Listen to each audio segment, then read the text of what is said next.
શું નામ તમારું ને આખી ઘટના શું બની છે? મારું નામ કરમ પરમાર છે. મારો ફોઈન છોકરો છે ધર્મેશભાઈ બારૈયા. એ વિદ્યાનગર જોબ કરે છે દ્વારકાધીશ બેકરીમાં. તો રવિવારે સવારે 8 વાગે એવો જોબ જવા નીકળેલો. પછી ત્યાં આપણે લાંભેલ રોડ ઉપર અમર કોલ્ડ સ્ટોર છે સામે કિયા સેલ્ટોસ એ સામે રોંગ સાઈડમાં આવીને આ ભાઈને ટક્કર મારી છે. અમે ત્યાંથી લઈ ગયા આઈરિસ હોસ્પિટલમાં. આઈરિસ હોસ્પિટલમાં ખાલી ડ્રેસિંગ ને એ બધું કર્યું. ત્યાંની ફી વધારે હતી તો પછી અમે ટ્રાન્સફર કર્યા આપણે માધવ હોસ્પિટલમાં નડિયાદ. બપોર મારા ખ્યાલથી 12 વાગે લઈને આવ્યા ત્યાંથી. તો ત્યાં બધું ડ્રેસિંગ ને એ બધું ચાલુ કર્યું. પછી ડૉક્ટર જોડે વાત થઈ તો કે ડૉક્ટર કહે છે કે સવારે 6 થી 7 વાગે તમારું ઓપરેશન થઈ જશે. અને પછી સવારે ઓપરેશન કરવાની એ હતું તો એનું બીપી નોર્મલ થતું નહોતું. વાઇટ જોઈ સાંજે 6 વાગે લગી તો એ નોર્મલ થતું નહોતું. એટલે 73 85 ની એની આજુબાજુ એ અમારી જોડે વાત કરે છે. આ 2 દાડા અમારી જોડે જે વાતો કરી અમને ખબર છે કઈ રીતે વાતો કરી છે. અમે 2 દાડા જોડે રહેલા. કે રીતે શું બન્યું એમ કેવું દુખે છે અમને ખબર છે. તો સાંજે એ 6 વાગે એ ભાઈ અંદર લઈ ગયા ઓપરેશનમાં.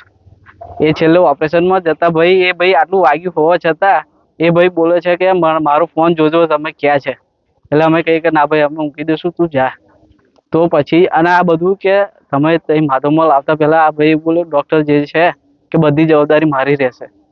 તો અત્યારે 6 વાગ્યા પછી ઓપરેશનમાં લઈ ગયા સીસી ઊંઘાડ્યા પછી શું બન્યો કોઈ જ નહીં ખબર. સીસી ઊંઘાડી તો તમારી ડૉક્ટરની બેદરકારી બરાબર કે બીપી છે નહીં તો તમે સીસી ક્યાંથી ઊંઘાડી શકો બરાબર.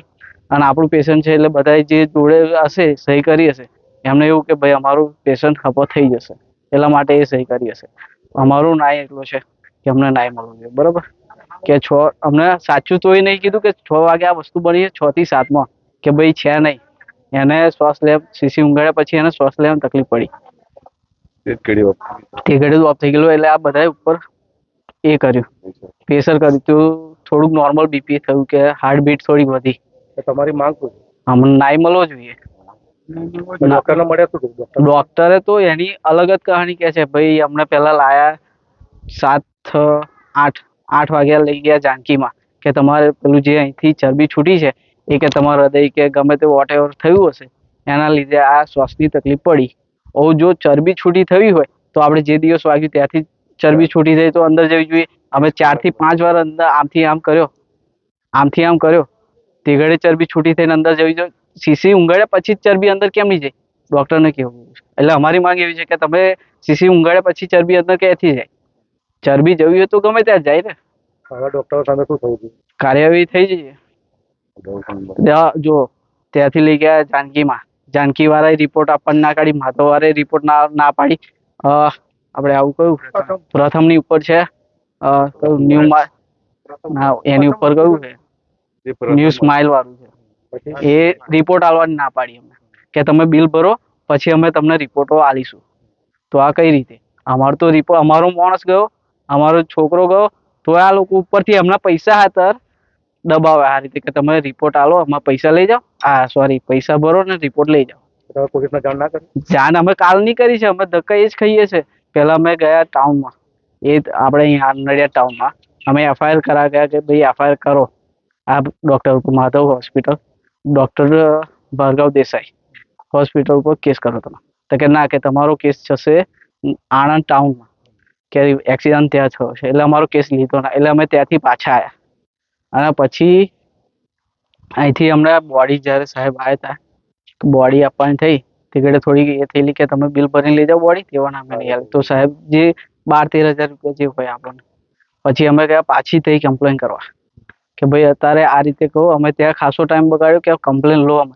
તો એવું કહે છે કે તમારો આપણે પીએમ રિપોર્ટ આવ્યા પછી અમે કેસ કરીશું.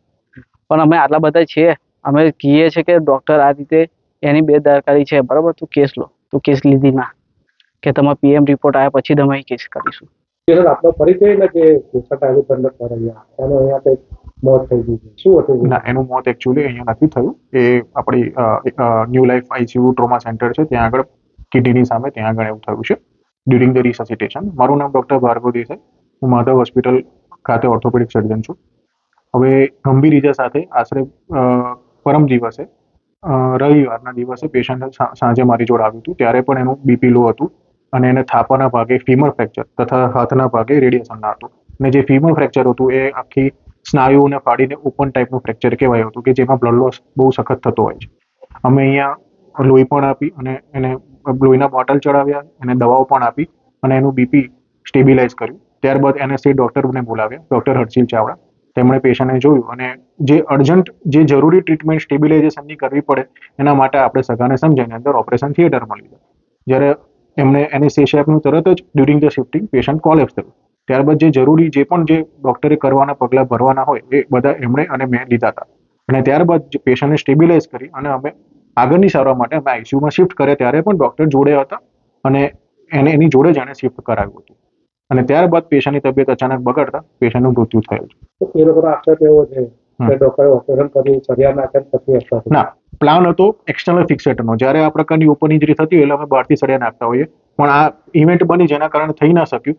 પરંતુ જ્યારે અમે શિફ્ટ કરાવતા હોઈએ ત્યારે માત્ર એક સળિયો નાખવાનો હોય, જેને સ્કેલેટર ટ્રેક્શન પિન કહેવાય, જેના કારણે પેલું હાડકું જે ઉપર નીચે જઈ થતું હોય એની જગ્યાએ રહે, એટલે એ હલે નહીં. એના કારણે વધારે જે બ્લડ લોસ થવાનો હોય એ થાય નહીં અને પેશન્ટને પેઇન ઓછું રહે. એના માટે અમે આ કરતા હોઈએ છીએ. My school is one such future-ready school where I understand each and every concept taught in the class and don't rote learn, where teachers don't just use books and blackboard to teach but use new ways of teaching and learning like audiovisual learning, activity-based learning and group activities, which enhances my conceptual understanding. My school also teaches coding, which is an important 21st century skill. Not just that, I get an opportunity to showcase my skill on a national platform. And with all this, I acquire important skills that make me future ready and confident. Would you also like to know where is my future ready school? Visit now and see for yourself.